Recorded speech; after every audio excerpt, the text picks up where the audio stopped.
I smoked weed all through high school. I drank alcohol. I smoked cigarettes. It wasn't until a year after I had my daughter Kendall that I left my house searching and looking for something or somebody to fill the holes that I had inside of me. I was empty and I was lost, and I didn't love my daughter. I didn't love myself, and I didn't love the person that I was becoming and that I have been. It was actually a complete joy with Sabrina. She was a beautiful, little girl that had a heart of gold. We had moved around, several times, but we had ultimately, found ourselves back here, in Destin. And she started hanging around a few friends, which ultimately, led her to her first, relationship with a boy. But she ultimately ended up getting pregnant, with Kendall. The first pretty much year of Kendall's life, she was a great mom. I mean, she was trying to, she did everything. She breastfed, she was a good mom. She was going to school. She would pump at school and then, do everything. I just really started to notice changes in Sabrina.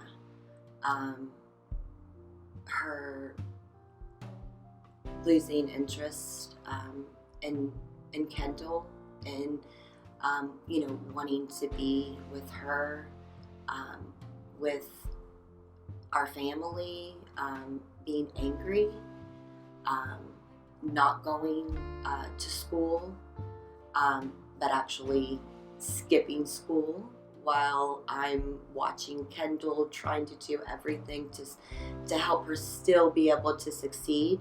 She just became angry, distant. So I left my house. During that time, my friend introduced me to meth. The first time that I did it, I fell in love with it. After that, I had a downward spiral. I robbed people, I stole, I lied, I manipulated. I did anything and everything that I had to do to get my next fix.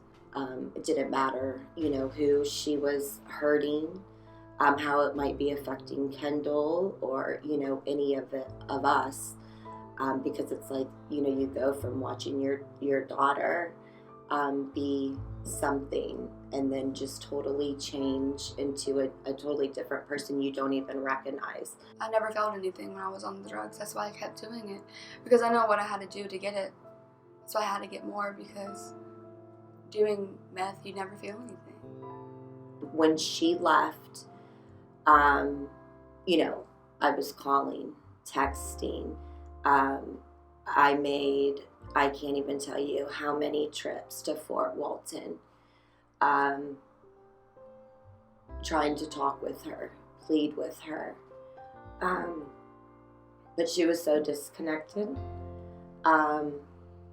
that I don't think she heard anything, anything I said, or she ultimately didn't want to hear what I had to say. My mom and my dad would come and try to find me, and they would follow me, and they would go to the dope houses and knock on the door and ask if I was in there. And when they did find me, they would cry to me and just beg me to come home, but I just didn't want to. And they didn't understand, and I didn't understand why I was doing what I was doing.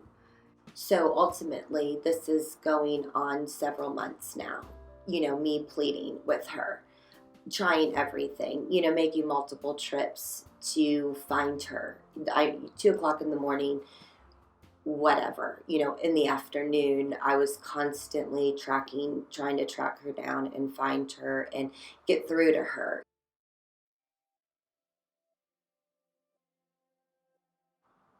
One night I was searching for money, and I got in contact with a girl who moved away from Florida and told me that she knew someone named Stephanie McMinn that could possibly help me with some basic necessities. So one night around midnight, I received a notification on my phone, and I normally would not answer it that late, but I just felt prompted to answer it. And a young lady that I mentor in the community, she was in Redding, California, going to ministry school at Bethel. She said, hey, I have someone that I went to school with that's reaching out to me, and it sounds like a pretty desperate situation. And I can't help her from here, but I told her that I had someone that I knew would help. And so I'm reaching out to you to see if you could give her a call. And of course, I said yes. I began to communicate with Sabrina through Facebook Messenger. And because the ministry that I do in the community, I'm used to people asking for tangible items that they need. And so I knew that it could potentially be a bait to go meet her, to go interact with her and see what was really going on, because it was very clear that she was desperate by the conversation that we were having, and that there was something really serious going on. So I got her number and I messaged Stephanie from Be Generous, and I asked her if she would give me money or help me in any way that she could. So the next day, Stephanie met me for Walton, and she brought me groceries, she brought me clothes, laundry soap, makeup, contacts, and that was the first of many that Stephanie and her organization did for me when I was out on the streets in Fort Walton. The same night that I reached out to Stephanie McMinn, my mom was on her face and she was praying for me. You can't sleep at night when you know that your daughter, at the time 18, on the streets, and the thought of potential things that could happen to her and what she's doing to herself. I just remember one night I couldn't anymore. I was so emotionally, mentally, physically drained. I was just desperate. I was desperate for the Lord to reach my daughter, and she wasn't listening to me. So I just remember everybody was in bed. It was like 1 o'clock in the morning, and I had prayed many times, but I don't know that I had really just facing the floor, like, Lord, you've got to help her. I know this, isn't your plan for her by any means, and I know that if anything's possible, it's going to be possible with you, and you're going to be the only one who can reach her heart, that can, get somebody there. If it's not me, Lord, you've got to send somebody in her life that's going to get her out of this. The following morning, I had to serve at a local food pantry. I was part of a prayer team. They had asked me to come and pray over the families that were receiving Thanksgiving meals. And I had not had many people come up for prayer, but the director came running out and said, "Hey, Stephanie, I have a specific person I want you to pray for." And I was like, "Oh, that's great. Send her my way." And so here comes this woman with bags in her hand, and I offer to carry them to the car. And I can tell she's in a rough spot. Like, I can tell that she's pretty emotionally, exhausted, and that she really needed a lifting up, an encouragement, an encouraging word from the Lord. And so at that moment, I just offered to pray with her. She was trying to hurry me off because she had a lot on her plate, but I was persistent and asking, can I just talk to you, and you just, share with me what's going on, and I would like to pray with you. So she began to tell me what was happening in her home. She started to explain to me about her daughter that was in the streets and, with nowhere to go. She was living from couch to couch. She was using some serious drugs like crystal meth and no telling what else. She was hanging with really bad people and really bad places, and she just started bawling in the parking lot, sharing like what she had been through. And all of a sudden, Holy Spirit spoke to me and said, "It's her." And I was like, "Her? Like Sabrina?" And I said, "Ma'am, I'm sorry to interrupt you, but can you tell me, is your daughter's name Sabrina?" And she said, "Yes." And I said, "Hammett?" And she said, "Yes." And I said, "Wow."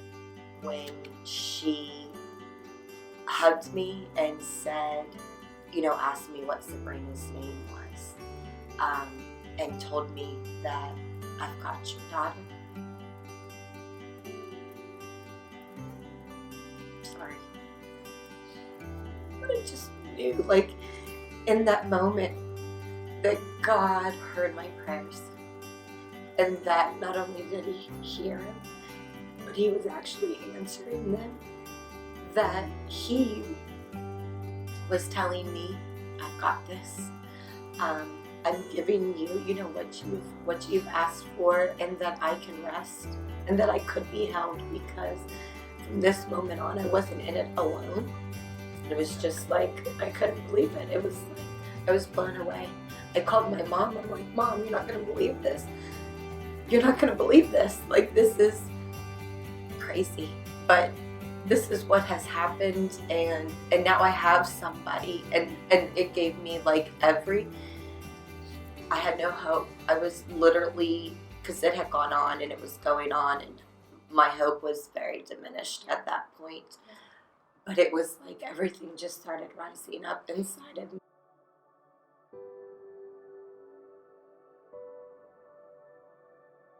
During that time that I was out on drugs, I got arrested again, and I violated my probation, and I caught 2 new charges.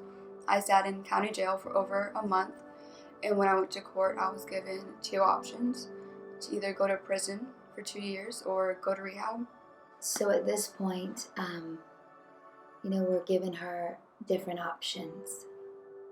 We're giving her hope of the future that she was, created for. And we just needed a yes. And she came to the point where she was ready, where she said, "Okay, I'm going to turn and I'm going to go. I want to get help. I want to get out of this." And unfortunately, we didn't have the Yellow House open yet. So what we did was, like we always do, bridge her to the place that we can, get her into, a short-term transition program. Unfortunately, we had to go to Alabama. But we transferred her and relocated her there to a program that we work closely with, we partner with in Alabama, and I will say that it was probably the best thing that ever happened for her.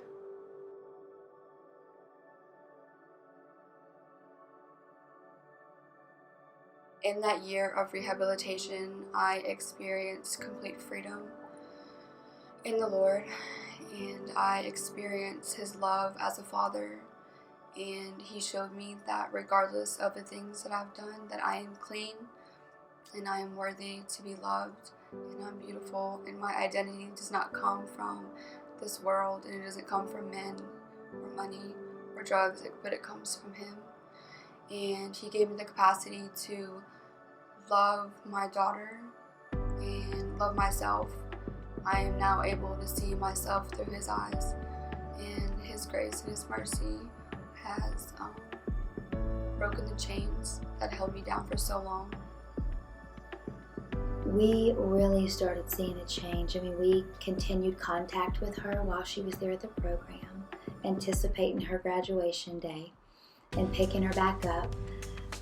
And I could really hear in her voice, the family could see when they went to do visits with her, that something was transforming, something was happening. Yes. But she was also there for me. Taking my calls, when I didn't have an answer for something, or I didn't quite know how to deal, with it all. But she also took my calls and, prayed with me, gave me understanding.